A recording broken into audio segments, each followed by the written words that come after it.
Bienvenidos a Escucha Esencial en la versión Conversaciones. Hoy con un invitado muy importante para este espacio. Cuento que este espacio es de invitación a conversar con distintos profesionales de la salud, de arte, de la música, siempre tratando de conversar con ellos sobre el tema de la escucha.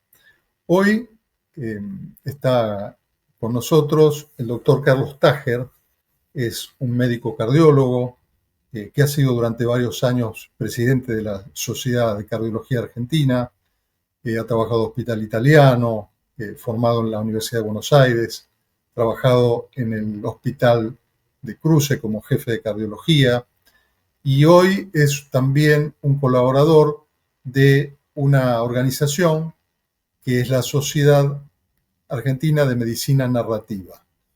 Tengo muchas preguntas para él hoy y espero que podamos disfrutar de este encuentro que creo que va a ser muy, muy rico. Muchas gracias, Carlos, por aceptar esta invitación. Un gran gusto. Bien.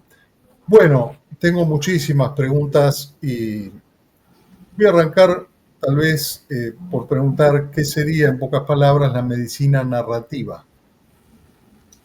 Y la medicina narrativa, la definición de su creadora, es una medicina que se practica con habilidades narrativas. ¿Qué son las habilidades narrativas?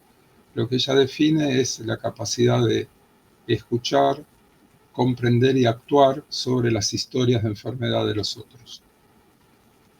En la práctica, los problemas que nosotros vemos hacia los cuales la medicina narrativa puede contribuir es la gran dificultad de la comunicación entre profesionales de la salud, ya no solo médicos, enfermeros, todas las especialidades, con los pacientes familia. Poder comprender lo que está pasando, poder ser empático con su situación, con su padecimiento, y a su vez elaborar un discurso, una retórica adecuada, cálida, que permita afrontar los desafíos que implica la enfermedad.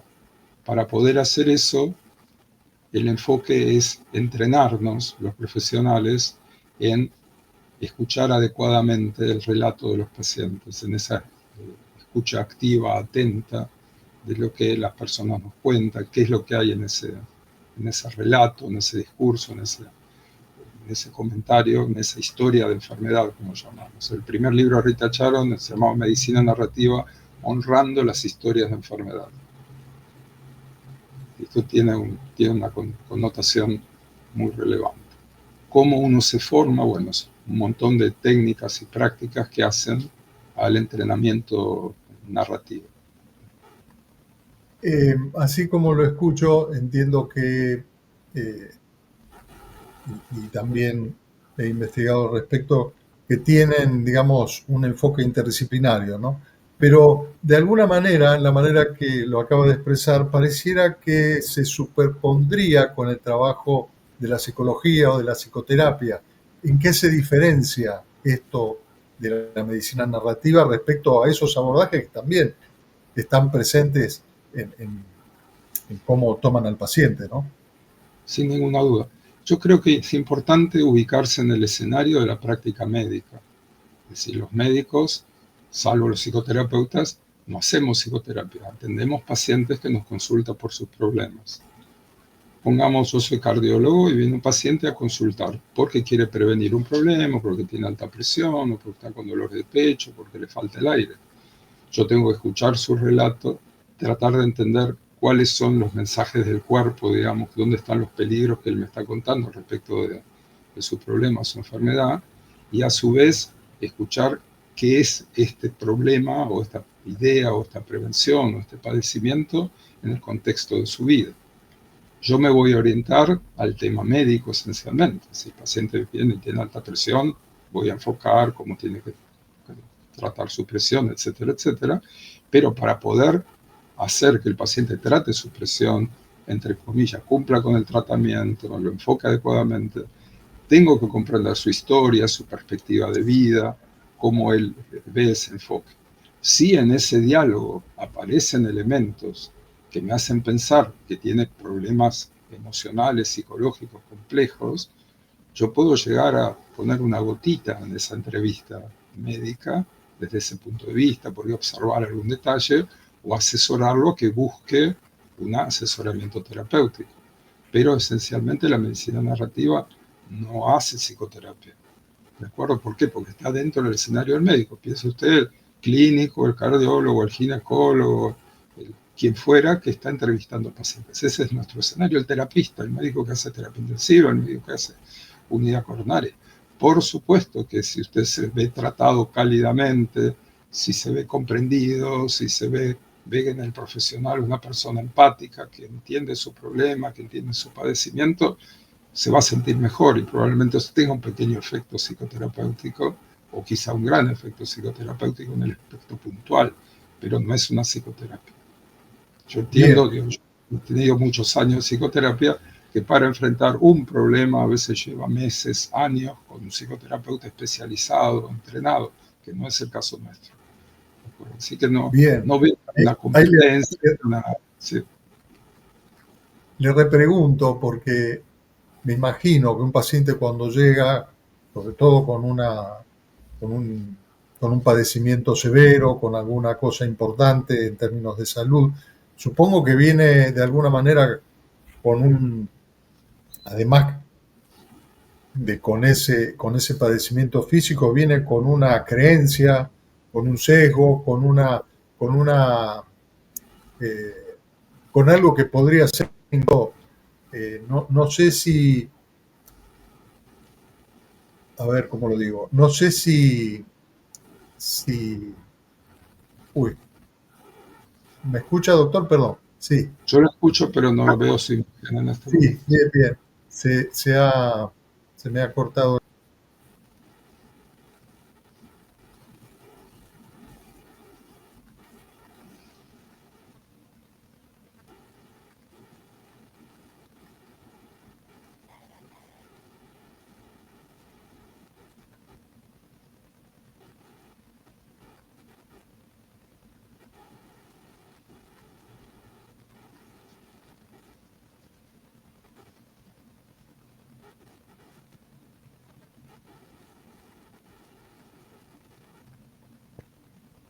Ahí estoy, perdón. Le decía, doctor, no sé en qué sentido es tomada la narración del paciente cuando llega con algo álgido, con algo muy, muy fuerte como su posición de lo que le pasa. ¿En qué sentido es tomada la narración del paciente? Bueno, nosotros, digamos, dentro de lo que es el entrenamiento en medicina narrativa, un primer paso es lo que se llama atención o escucha atenta. Esta escucha atenta está tomado de la lectura atenta, de la práctica, llamemos así, narratológica, que es una disciplina de poder escuchar cada uno de los detalles en el relato del paciente, sus metáforas, sus creencias, sus prejuicios, cómo vislumbra su futuro. Todo eso alimenta la comprensión del fenómeno existencial, del fenómeno vivencial del paciente, y eso hay que ponerlo en el contexto de su enfermedad. De tal manera que todos tenemos creencias. Cuando tenemos un problema, siempre atribuimos ese problema a alguna cosa, y esto debe ser por, etcétera, etcétera. No sabemos muchas veces a ciencia cierta por qué aparece una enfermedad específicamente en un momento, y hay muchas hipótesis en tal sentido, pero ese tipo de creencias alimentan nuestra comprensión del paciente y de su familia. Recuerde usted que culturalmente hablando, las personas tenemos contextos sumamente diferentes, religiones diferentes, concepciones diferentes, y eso es muy esencial, que los profesionales podamos tener una escucha adecuada y una comprensión en tal sentido.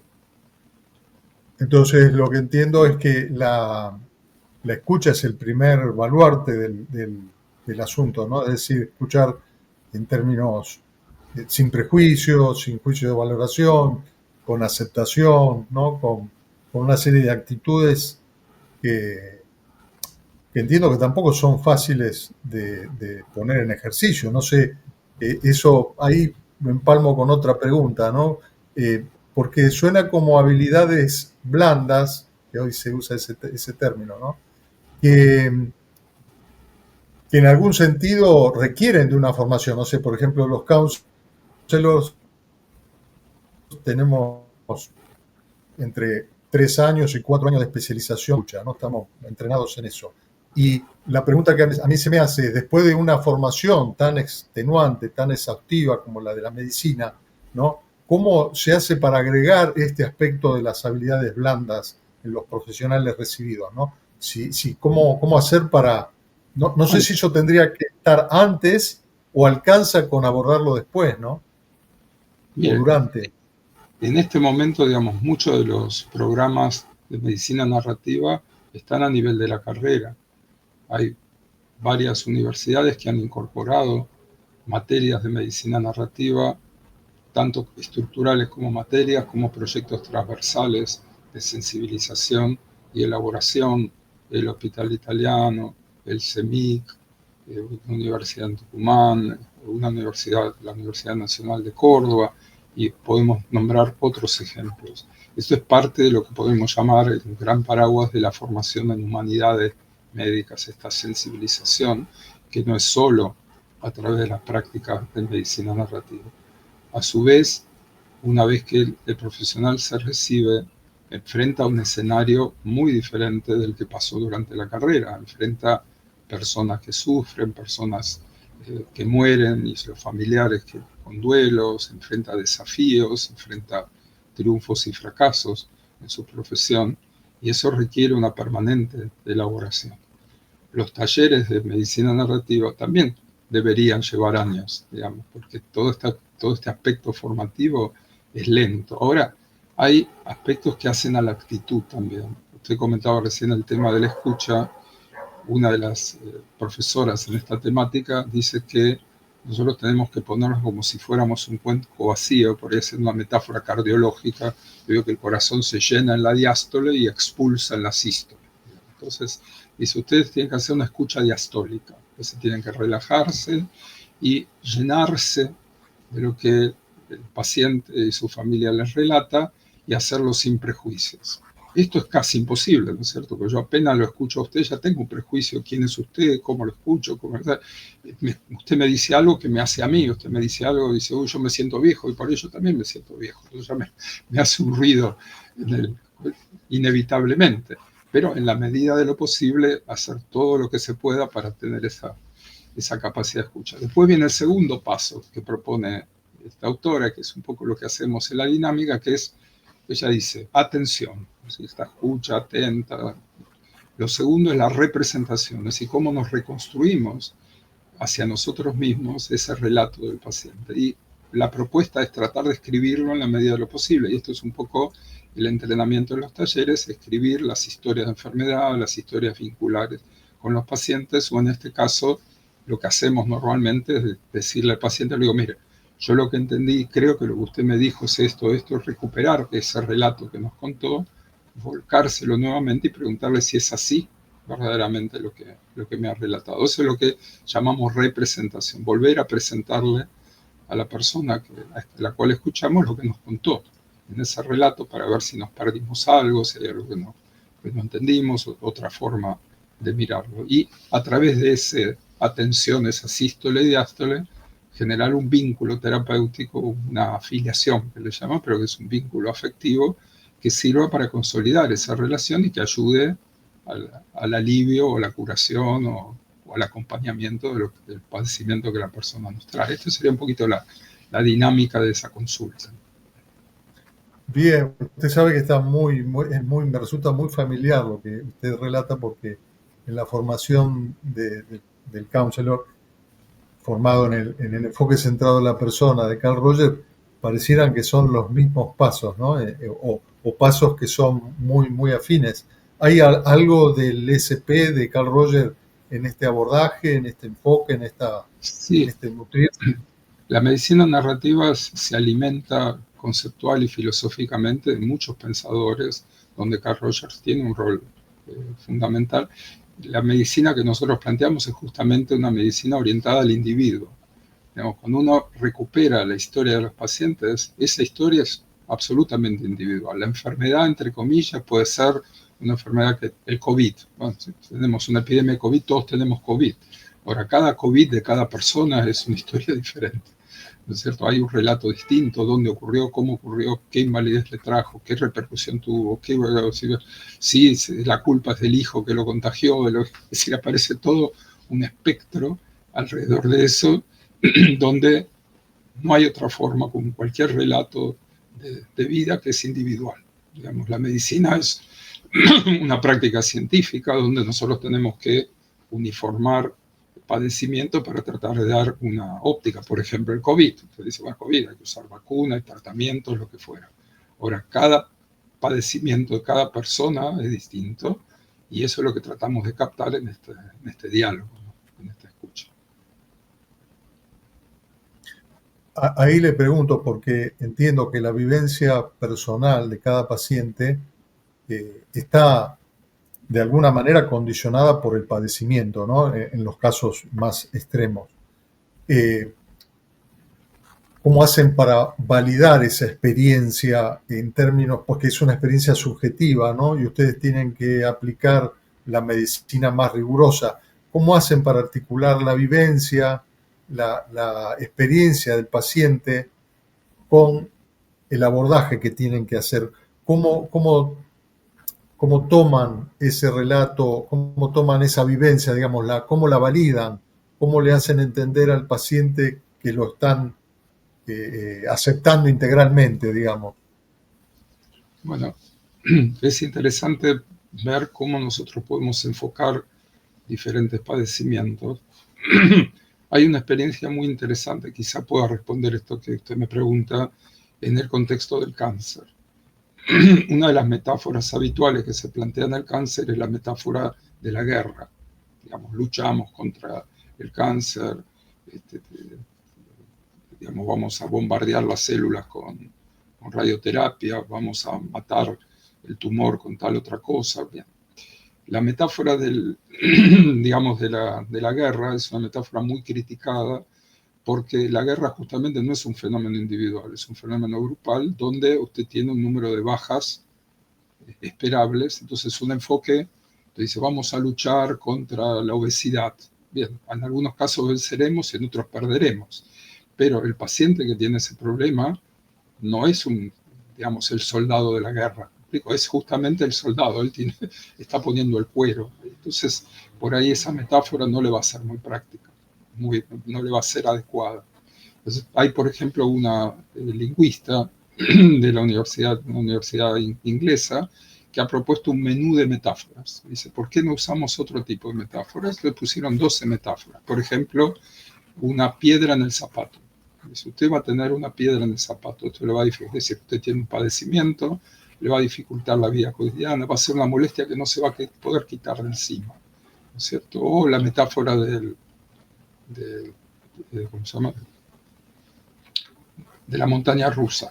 Dice, mire, usted tiene este procedimiento, va a pasar momentos donde va a estar muy bien, otros que va a decaer, vamos a hacer la quimioterapia, usted va a notar que hay días que no se va a poder levantar, pero otros días bien así, pero siempre que detrás de esa montaña rusa siempre vamos a estar nosotros dándole la mano. Bien, entonces usted ve un panorama diferente de lo que significa una guerra, una montaña rusa. Bien, este tipo, por ahí esto es un poquito esquemático, ¿no es cierto?, retórico, como si tuviera una forma metafórica de entender un padecimiento, esas características. Sin embargo, ese escenario metafórico es como uno vive la enfermedad, ¿no? Digo que toda la teoría esta de Lakoff es las metáforas en las cuales vivimos, cómo es el escenario en el cual nos planteamos nuestra vida, es como nosotros vemos la realidad. Y esa realidad de la enfermedad uno muchas veces puede modificar un poquito la óptica de los pacientes para poder acompañarlo mejor. No sé si con esto le contesto lo que usted me preguntó. Sí, claro. Entiendo que además ustedes tengan que ofrecerle una representación también, ¿no? Como una facilitación de un proceso que supongo que a veces puede terminar mal incluso, ¿no? hay algo que yo quería compartir también con los que están presenciando este video, es que usted ha participado, también ha sido parte organizativa del libro de qué es la medicina eh, narrativa, ¿no? Supongo que eso está a la venta y también se puede adquirir, no sé si de alguna otra manera, a través de un canal institucional o como sea. Sí. Igual usted después me aclara eso, pero una de las cosas que más me impresionó fue que en estas investigaciones que ustedes han hecho, hay ateneos clínicos donde participan un montón de personas involucradas en el tratamiento o acompañamiento de un paciente, ¿no? Y hay un caso en particular, usted sabrá si vale la pena contar o no cuál es la situación que se transformó en un ateneo, donde yo entendí que el resultado de eso era mucho más grande que las vivencias personales de cada profesional, además del paciente y de cada familiar de ese paciente, ¿no? Hay mucha implicancia en eso. No sé si podría usted hacer una síntesis de esa experiencia. Sí, el tema es, dentro de la práctica médica, yo creo que la mayor parte de la gente no sabe que nosotros nos juntamos muy rutinariamente en el Hospital del Cruce durante muchos años, una vez por semana, a discutir pacientes complejos. Entonces dedicamos una hora en la cual hay 25 o 30 profesionales de diferentes especialidades a discutir un caso de un paciente que está internado, donde se desmenuza cada uno de los elementos, la bibliografía, se discute, se pelea, el cirujano quiere operarlo, el clínico no quiere, todo un debate, etcétera, sobre un caso. ¿No es cierto? Que es un paciente que está en una cama. Esto es una práctica habitual de las instituciones, digamos, con cierta aspiración académica, y es una práctica muy enriquecedora. Ahora, hay pacientes que atraviesan a la institución, llamemos así, emocionalmente. Casos muy complejos por diferentes motivos. Este caso que usted relata era una mujer que tenía un tumor que inicialmente no se interpretó como maligno y en ese momento se comenzó con un tratamiento, después se descubrió que era maligno, se empezó con un tratamiento con quimioterapia, pero esta mujer estaba embarazada en ese momento, entonces había una indicación de hacer un aborto terapéutico, porque la quimioterapia es tremendamente tóxica para el chico. A su vez, esta mujer tuvo que hacer una amputación, tuvo grandes complicaciones en terapia intensiva, se discutía si resucitarla o no, pero esta señora estaba... Bueno, toda una mezcolanza de emociones conflictivas terrible, ¿no es cierto? Es decir, imagínese usted un médico que está haciéndole masaje cardíaco a una mujer que está con la panza. No sé si me explico eso. Escenas realmente terroríficas dentro de la profesión. Entonces, todo estos desafíos dolorosos, complejos, que transcurrieron en este periodo, hicieron que se planteara la posibilidad de hacer lo que llamamos un ateneo narrativo. Entonces, en lugar de discutir qué hacer y cómo hacer, discutir qué nos pasó, que nos cuenten, que reelaboren un poco la historia. Entonces se le pidió a todos los participantes, los kinesiólogos, los clínicos, terapistas, enfermeros, enfermeras que hubieran participado, que contaran su vivencia, su historia. Y en ese ateneo se fueron leyendo esas historias y analizando qué le pasó a cada uno, qué pudo haber hecho, cómo lo conmovió, cómo lo... Y realmente fue realmente un concierto institucional, una música muy particular que se generó vivencialmente alrededor de este caso tan complejo. Y esto lo hemos reproducido en otras oportunidades también como experiencia dentro del Hospital del Cruce. No es por ahí la práctica más tradicional de lo que comentamos, pero realmente es parte de lo que podemos llamar medicina narrativa, en la cual uno tiene una vivencia determinada, hace una reconstrucción de esa vivencia, una representación, en este caso comunitaria, que eso enriquece. Yo le decía al principio que uno de los elementos que nosotros tendemos a combatir o lo que pretendemos es esta dificultad en la relación entre profesionales de la salud, paciente-familia. La otra cara de la moneda es el burnout, sentirse quemado dentro de la profesión, el deterioro, el desgano, la desafección, que lleva muchas veces incluso a adicciones, a consumos problemáticos, que son lamentablemente bastante frecuentes dentro de la profesión médica, y no solamente dentro de la profesión de salud. Justamente, así como yo la vivo por lo menos, la profesión médica, la profesión de la salud, es una profesión muy relevante, existencialmente hablando. Si uno vivencia y aprende cosas de los pacientes que por ahí una persona no ve nunca. Es decir, ¿cuántas personas uno ha visto morir? ¿Cuántas personas ha visto un profesional de la salud morir? ¿No es cierto? Un enfermero de cuidados intensivos. Eso es una experiencia totalmente diferente, es como una experiencia de guerra, llamemos así, pero es una guerra cotidiana donde uno tiene una guerra de 8 a 16 horas, digamos, de 16 a 24. Bien.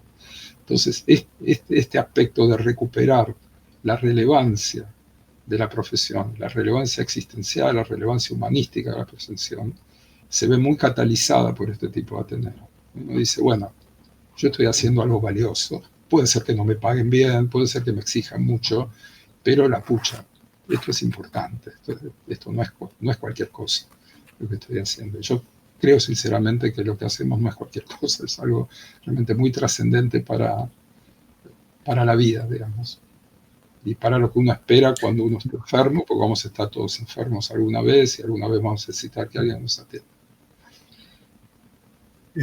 Yo lo escucho como yo lo conocí hace poco a través de un medio muy importante que usted dio una entrevista, ¿no? Y me pareció, y después lo confirmé, ¿no? Que es un cambio de paradigma. No sé cuánta permeabilidad hay en el mundo de lo académico, en el mundo también de lo institucional. Supongo que es todo un tema, ¿no? Porque hay, y lo social, ¿no? Porque la medicina está muy condicionada, está mal paga, etcétera, ¿no? ¿Cuánto hay de este nuevo paradigma que pueda ir instalándose, difundiéndose, e incluyéndose en las carreras, que no sabía que eso ya es una Sí, sí. realidad? Mire, yo creo que es un movimiento creciente. Esto es lo que vemos.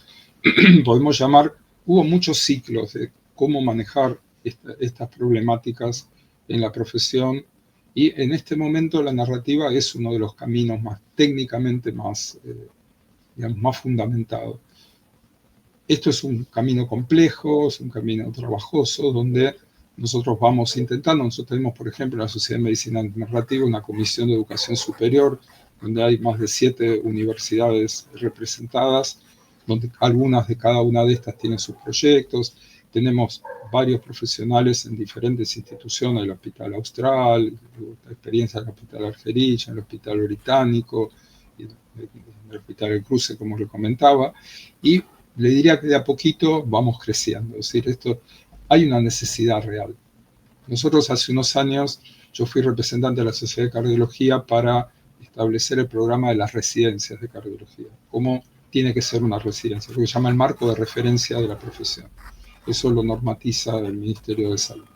Y en ese marco de referencia establecimos que tiene que haber horarios protegidos para la reflexión sobre la actividad profesional.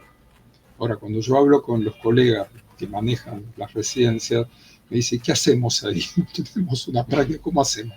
Digamos, ¿de qué se trata esto? Bueno, uno de los caminos de estos marcos es la medicina narrativa. Y hemos hecho experiencias en diferentes instituciones con talleres de estas características. ¿Qué es un taller? Un profesional, puede ser 2 profesionales, un profesional de la salud y un profesional de las artes o la cultura. Si se pueden juntar los dos es mucho mejor, que se reúnen una vez por semana, una vez cada 15 días, con el grupo de, supongamos, residentes de los primeros años, y hacen toda una serie de prácticas y tácticas de lectura, de escritura, de reflexión, de análisis, donde se van escuchando a sí mismos. Hay un método que se llama la historia paralela, donde uno, aparte de la historia clínica, veo que es una historia muy técnica, nosotros anotamos la historia, donde el paciente tiene disnea, presión arterial, 130, ¿verdad? Esta es la historia de lo que a uno le pasa con el paciente. Es decir, qué es lo que yo sentí, qué es lo que me parece que él sintió. Es decir, todo el mundo emocional y afectivo que corre alrededor y que existe siempre en las vinculaciones, en este caso de pacientes internados. Entonces se reconstruyen esas historias paralelas, se leen, se intercambian. Bien. Y le diría que es un tema creciente. Nosotros estamos ahora intentando elaborar una colaboración hispanoamericana, entonces estamos invitando, bueno, hay proyectos en Colombia, proyectos muy importantes en Chile, en Brasil, muy importantes también, en España todavía no tan desarrollados, es decir, hay todo un movimiento alrededor de esto. Creo que parte de una necesidad, la necesidad existe, no hay ninguna duda, hay problemas en la relación médico-paciente, hay problemas en la valorización de la relevancia de la profesión, hay burnout, hay desgaste. Este es uno de los caminos. Tendría que haberlo hecho al principio esta pregunta, pero implica también la habilidad de escribir. ¿Eso también está incluido como parte del taller, es decir, aprender a escribir? No, digamos, la intención no es una enseñanza técnica de la escritura, sino una enseñanza vivencial. Digamos, no hay un problema de dedicarse a los gerundios. Claro. Bien, nosotros tenemos nuestros correctores de estilo, ya aparte ahora tenemos las inteligencias artificiales que nos corrigen perfectamente. Así que claro, no va por ese lado, no va por el lado, va por el lado de... Y le digo que es bastante sorprendente cuando nosotros hacemos las experiencias de escritura, algunas experiencias de personas que escriben brillantemente, con metáforas hermosas y realmente notable, y dicen, no, yo nunca escribí. Pero bueno, son personas que tienen potencia. Ahora, no es algo muy habitual escribir, digamos, dentro. Yo recuerdo, no sé ahora cómo se hace, que yo para entrar a la escuela secundaria tenía que hacer composiciones de temas. Entonces hacíamos todas las semanas para entrenar, hacíamos composiciones y nos corregían cómo escribir, etc. No es el objetivo de la medicina narrativa, no, lo que sería un taller de escritura. Digamos, no va por ese lado. No se trata... Pero, digo, no requiere una cierta afinidad, o por lo menos afinidad a poner en escritura lo que fuera la experiencia, no requiere como una facilitación de eso, porque tal vez alguien puede vivir todo muy como corresponde profesionalmente, pero tal vez no tiene el hábito de la escritura como manera de expresión. Digo, ¿cómo fomentan eso? Escribiendo, no hay otra forma. Digamos, se le propone, bueno, escriba un ratito, bueno, pero le digo, sorprendentemente lo que surge y aparece es muy interesante, independientemente de la calidad literaria, no es eso, si hay puntos, comas, etcétera, etcétera, comillas, no ese es el tema, pero el relato se escucha muy bien, se entiende muy bien, como le digo. También esto, hay todo un tema, hay como una discrepancia entre la formación universitaria, por ejemplo, en Estados Unidos y en la Argentina. En Estados Unidos, todas las personas que van a hacer medicina o profesionales de la salud pasan por el college. Y el college, que es una etapa preuniversitaria, tiene un fuerte entrenamiento en literatura, fuertísimo, donde ellos leen una novela por semana y tienen que analizarla, etcétera, etcétera. Entonces, la medicina narrativa que surge en Estados Unidos surge muy impregnada de esta forma literaria. Ahora, nuestros profesionales de medicina, una vez que ingresan a la facultad, sobrecargados por las materias, la medicina es una carrera, de enfermería lo mismo, carreras muy exigentes, no leen una novela ni por casualidad, salvo que tengan una motivación muy específica al respecto. Entonces, no hay un entrenamiento desde ese punto de vista. En este momento, mucho de lo que se lee se da a través de los celulares, a través de métodos muy reducidos. Es decir, hay un público que lee novelas, hay un público, pero no es el público de los médicos. No hay tanta lectura. Entonces, estos aspectos de los talleres donde nosotros tomamos textos literarios justamente para enriquecer, digamos, para enriquecer la vivencia. Hay un programa de Pomeraniec, ¿cierto?, donde se llama Vidas Prestadas, y realmente es un poco así, digamos, cuando nosotros nos introducimos en la literatura, vivimos las vidas de los otros, sin ninguna duda, y eso es parte de lo que recogemos en estos relatos de los pacientes, y muchas veces dentro de esta motivación, muchos profesionales empiezan a leer cosas porque ven que son cosas muy cercanas a ellos. Nosotros tenemos cuentos de Cortázar vinculados con la medicina narrativa, La señorita Cora, La noche de trabajo. Digamos, hay todo un background de textos literarios que están vinculados a historia de enfermedad. Las enfermedades son cosas que todos padecemos y todos sufrimos, las muertes de nuestros familiares, etcétera, etcétera. Bueno, todo eso está en la literatura y todo eso se puede enriquecer. En este momento hay un elemento muy interesante que se suma, que es lo que se llama medicina gráfica. también otro título medio extraño, ¿no? La medicina gráfica es una serie de novelas gráficas que abordan temas médicos. Son personas que reconstruyen artísticamente padecimientos suyos o de sus familiares. Entonces hay novelas gráficas, hay un sitio de medicina gráfica que se llama, así es fácil de ubicar por internet, incluso hay una maestría de medicina gráfica en España, donde usted puede ver la cantidad inmensa de novelas gráficas al respecto. La novela gráfica es muy accesible a los profesionales jóvenes. ¿Por qué? Porque tiene un lenguaje muy de historieta, muy de, digamos, de secuencia, no tanto texto, pero de imagen. Por otro lado, la imagen a veces es muy conmovedora respecto del mensaje, digamos, metafórico, el mensaje conceptual, el mensaje que va más allá de las palabras incluso. Entonces, realmente es un elemento que se usa mucho. En la Argentina hay pocas publicaciones de medicina gráfica accesibles, generalmente son todas internacionales y bastante caras, pero hay varias y realmente es un elemento muy interesante. Sí. Carlos, acá empalmo con lo que leí en el libro respecto de su aporte también en términos del abordaje desde lo estético, desde el arte, ¿no? Y entiendo, acá voy a hacer una pregunta que es un poco difícil, tal vez usted me ayude. Entiendo que la representación artística del padecimiento humano sea algo que pueda llevar a la humanización, a la sensibilización, ¿no? No sé, usted a veces expone en algún taller algún cuadro para hablar y sensibilizar sobre la temática. Ahora, yo me atrevo a decir, un poco también por mi práctica como counselor, que a veces uno, frente a la persona en el vínculo, uno puede también desarrollar una escucha, en este caso del orden de lo estético. Es decir, la persona de alguna manera nos está transmitiendo cierta belleza, que seguramente es el reflejo de algo nuestro, ¿no? Entonces digo, ¿cómo es posible que el paciente se convierta, por ejemplo, en ese caso extraordinario de esta mujer embarazada que finalmente fallece, ¿no? Yo, por el testimonio, hasta escuché belleza en lo que ella decía, una comprensión que excedía la comprensión de los profesionales, diciéndolo exageradamente, ¿no? Es decir, estaba invadida por el amor aún en esa instancia. Entonces digo, el paciente uno lo puede acompañar en su caso, yo puedo escuchar a una persona en términos estéticos, en términos de belleza. Es una pregunta extraordinariamente difícil. Bien, yo le cuento así diferentes planos, ¿no?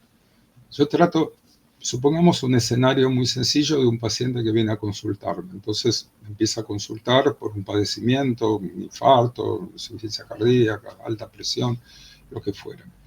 Y pensar que yo puedo hacer una reconstrucción estética inicialmente, como dato inicial, es casi como una falta de respeto. Digo, bueno, yo me estoy reconstruyendo a ver cómo se me está transformando esto en una novela bella, lo que me está contando. Entonces, en primera instancia, es como perturbador pensarlo desde ese ángulo. Ahora, si vamos un poquito más allá, digamos, la vivencia de la enfermedad muchas veces mejora mucho con la aproximación al arte. Entonces hay toda una serie de estrategias de arte terapia que son muy relevantes en el sentido de la experiencia personal de los pacientes.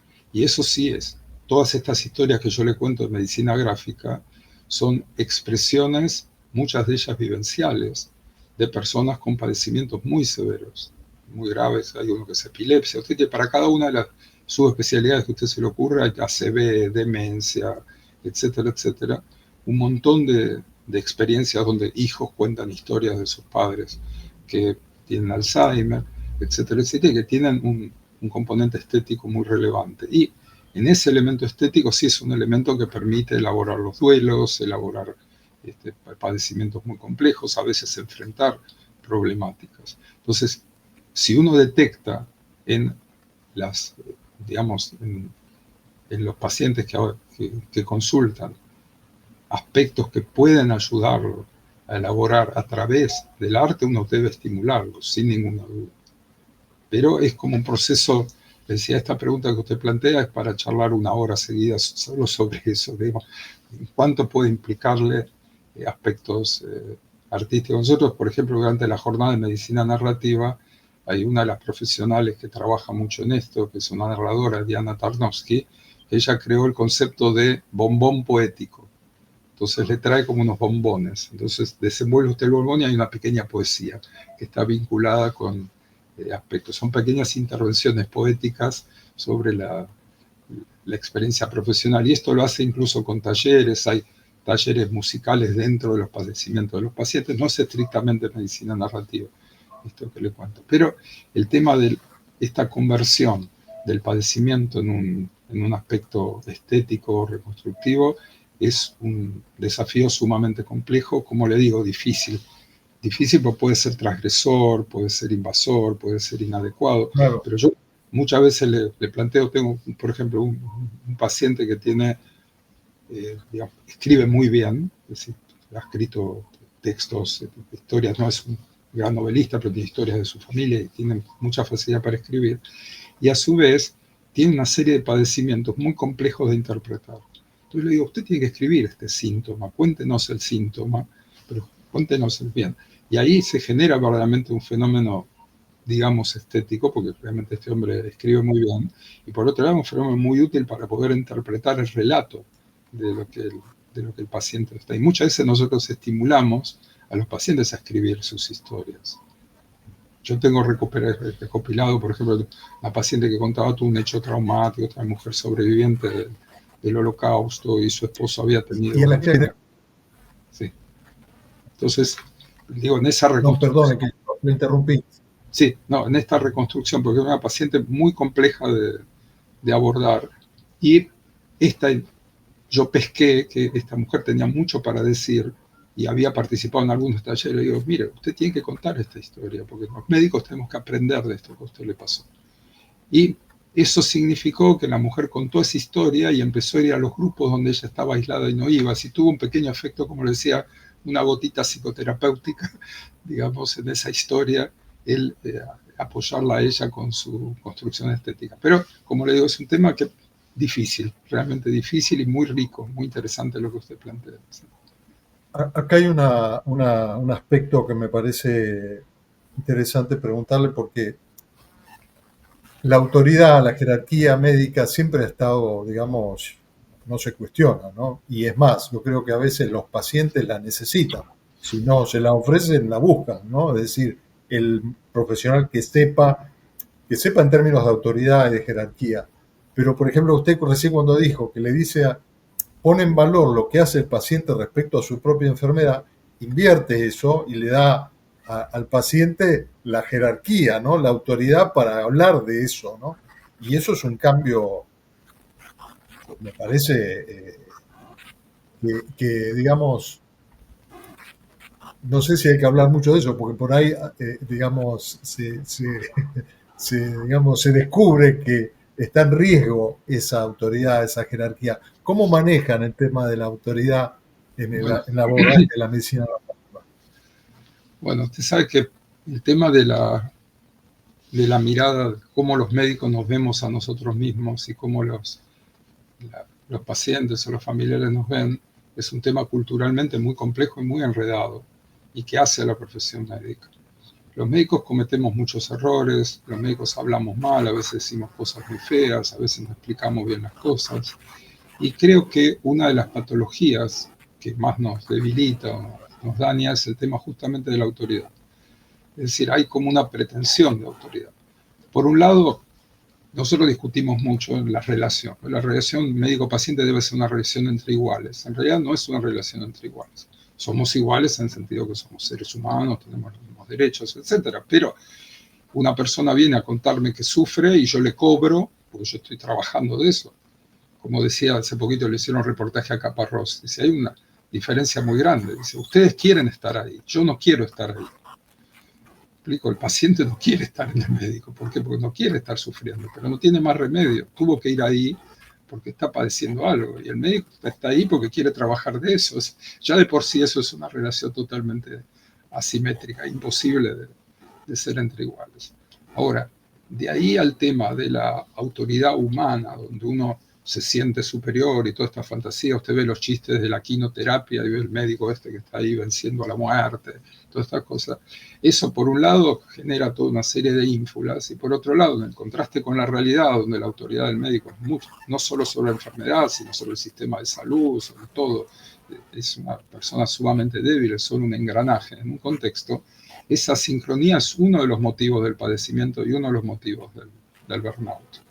Hay todo un artículo muy importante dentro de la medicina narrativa que lo llama humildad narrativa. Yo he criticado ese tema porque a mí me parece que la actitud médica tiene que ser humilde, no narrativamente, tiene que ser humilde en general. Humilde en el sentido de estar parado en el piso, justamente de ahí viene el humus, estamos en el humus, estamos parados en el piso y tenemos que escuchar tratando de ayudar a la otra persona y justamente aprender de todo lo que a esa persona le pasa. Como decimos, nosotros somos expertos en enfermedades. El paciente es experto en su padecimiento. Nadie puede explicar su padecimiento mejor que el paciente. Eso es ineludible. Bueno, eso es lo que nosotros tenemos que escuchar. Entonces, esta relación es un tema muy complejo, pero le digo, una gran parte, yo hice una vez un artículo humorístico que llamó El médico lenguaraz, que después llevó otro que se llamaba Maltratos verbales médicos. Era una colección de barbaridades que decimos los médicos, ¿no? Pero cuando usted hacía una especie de filtro de eso, veía que gran parte de estas barbaridades surgían de la pretensión de autoridad. De esta cosa de cómo este paciente me va a decir esto si yo me explico, como el paciente viene y dice, ¿sabe, doctor? Yo leí por internet esto, ¿y qué le parece a usted? Porque hay un tratamiento nuevo, curativo, eso. Le dice, escúchame. Entonces, ahí, digamos, cuando uno se ve vulnerado, dice, yo estuve estudiando en la facultad, cada detalle, cómo hay que usar esto, el otro, y usted me viene con esto que leyó por internet, lo que le dijo ChatGPT. Bien, se entiende este juego, digamos.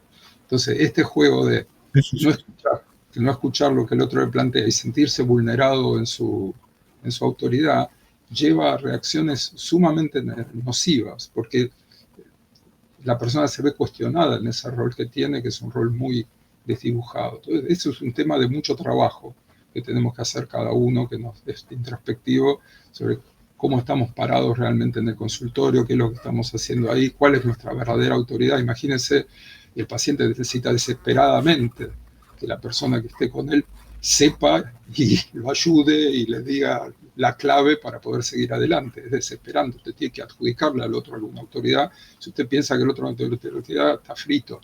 Me explico, no tiene más remedio. Bien. Entonces espera ahí un remedio. Tiene una esperanza en que el otro tenga esa... Bueno, pero en este juego nosotros tenemos que bajarnos del caballo, estar bien parados sobre la tierra y tener una escucha muy, muy sensible, muy humilde de lo que las personas nos relatan. Bien, yo me quedaría horas hablando con usted, pero por un tema de espacio y de tiempo y de sus ocupaciones también, haría una última pregunta. ¿Cómo es que los residentes acceden a estos nuevos enfoques? Pero lo digo porque, digamos, en términos formativos puedo imaginármelo, pero complemento la pregunta con el hecho de que usted está hablando de esto cuando ya dio toda la vuelta, ¿no? Es decir, cuando ya desarrolló toda una experiencia, es un referente en lo suyo. Entonces, ¿qué le deja a usted esta intención de la medicina narrativa, a usted como persona, ¿no? ¿Cómo lo complementa? ¿Cómo lo despliega? En un sentido diferente a esos que están estudiando esto en el principio, ¿no? Sí, yo creo que el punto de que nosotros partamos del hecho de la residencia, a mi forma de ver, es un momento clave en este sentido, digamos. Piense usted quiere formar, por ahí es una metáfora inadecuada, pero la voy a tomar, voy a volver a la metáfora de la guerra. Entonces dice, bueno, yo voy a formar un soldado. Entonces usted va a una academia de soldados, lo hace entrenar, lo hace pasar, simulacros, etcétera, etcétera. Bien, fantástico, ¿no es cierto? Entonces usted puede hacer una ética del soldado. El soldado tiene que hacer esto, no puede hacer el otro, etcétera, etcétera. Muy bien, eso es la carrera. Entonces usted puede dar una formación y en el mejor de los casos dar una formación humanística adecuada durante la carrera. Ahora usted cruza el umbral y lo mandan a la guerra, que es la residencia. Usted en la residencia está de guardia, viene un paciente y el paciente tiene esto y grita y se protesta y de repente se muere y de repente la familia y de repente, bueno, y eso pasa todos los días, ¿no es cierto? 2 veces por semana, 3 veces por semana, las guardias que tenga. Bien, usted ahí está en el mundo real, entonces usted ve lo que hacen los otros soldados. Y usted se va a dar cuenta que los soldados no son tan éticos como a usted le enseñaban en la escuela, ¿no es cierto? En la escuela. Y usted ve que pasa otra cosa. ¿Y por qué? Porque los médicos estamos todos súper bombardeados, entonces pueden dejarlo tranquilo, ¿verdad? Empieza el lunfardo médico, empieza lo que se llama la formación cínica, es decir, tratar de alejarnos de ese sufrimiento porque es un sufrimiento masivo. Bueno, esos son los primeros años, es en ese momento que es crucial poder intervenir. ¿Por qué? Porque uno puede ir empezando a elaborar esas vivencias. Comentábamos antes que yo en mi época de residente no había medicina narrativa, pero había lo que se llamaba grupos Balin, que eran grupos psicoterapéuticos. Y realmente yo en mi residencia del italiano teníamos apoyo en la institución con grupos psicoterapéuticos y todavía nos encontramos con los que formamos esos grupos Balin, con los que participamos y nos acordamos de anécdotas, de cosas que nos pasaron, porque era una forma de aprender y aliviar el tremendo aluvión de emociones, de sufrimientos que ocurren en todo sentido. Entonces, por eso digo que es muy importante ese aspecto en los primeros años. Por mejor que sea la formación universitaria, por más sensibilizada que sea, ese es el escenario real, el escenario de la batalla de todos los días. Lo mismo que un enfermero puede estar muchos años estudiando, es ayudante, pero el día que tenga un paciente que tenga que atender y que le cuente historias y que de repente fallezca el paciente y que tenga que limpiarlo después, todo eso es la guerra, ¿no es cierto? Entonces ahí es donde hay que poner. Ahora, usted me pregunta a mí, bueno, yo sigo con mucho entusiasmo escribiendo las historias de los pacientes. En los últimos años estoy haciendo consultas de más duración porque ya no puedo hacer consultas de 10, 15 minutos porque no me da la velocidad en este momento, así que estoy tratando de hacer consultas de 45 minutos, 1 hora, y muchas veces escribo los relatos de los pacientes por un placer estético también, pero por otro lado hago esa práctica de la representación y es muy educativa y voy aprendiendo de los errores que seguimos cometiendo, ¿no? Nosotros, hace poco un profesional muy especializado, un gran eticista, escribió un artículo muy lindo donde él hablaba de los prejuicios. Entonces decía que siempre hay que estar librado de los prejuicios. Y contaba una anécdota muy linda donde entra un señor mayor con su mujer con Alzheimer. Bueno, y este hombre, desde su óptica, este profesional, evidentemente le dolió mucho ver a esta mujer con Alzheimer y le dijo a este hombre, dijo, yo me imagino lo que usted debe estar sufriendo con esto que le está pasando a su esposa. Y dice, el hombre lo miró y le dijo, doctor, me dice, yo la amo. Como diciendo, es un privilegio que yo pueda cuidar a mi esposa a esta edad porque ella está enferma, porque todos nos morimos. Entonces yo la estoy acompañando en este momento y es un privilegio para mí estar con ella. Bien, fíjese, un prejuicio humanitario. Digamos, él pensó que estaba sintiendo lo que el otro sentía, cuando en realidad estaba contando lo que él sentía. Se metió en la vida del otro inadecuadamente, lo prejuzgó desde la mejor intención, pero con un efecto dañino. Tuvo que ir para atrás y dice, uy, por ahí le tiré una pálida a este tipo, que no, el tipo no me puede. Hasta ese punto uno va aprendiendo en cualquier etapa de la carrera y yo sigo aprendiendo todos los días. ¿Sí? Esto que trato de escribir y reflexionar me es muy enriquecedor, sinceramente. Bien. Ha sido un placer, un broche de oro esta última anécdota. Los invito a quienes nos están viendo a que consulten la página de la Asociación Argentina de Medicina Narrativa, ¿no? Sociedad Argentina, ¿no? Sociedad Argentina. Sí, si ponen Sociedad Argentina de Medicina Narrativa va a aparecer en el Google la página y tienen ahí en la pantalla nuestro mail, los que quieran comunicarse, lo que fuera, o acceder. La publicación nuestra Perfecto. Está libre electrónicamente, así se puede consultar y todo. Bien. Un placer enorme, muchísimas gracias por su tiempo, Carlos. Un abrazo grande. Gracias a usted, Daniel. Hasta luego. Adiós.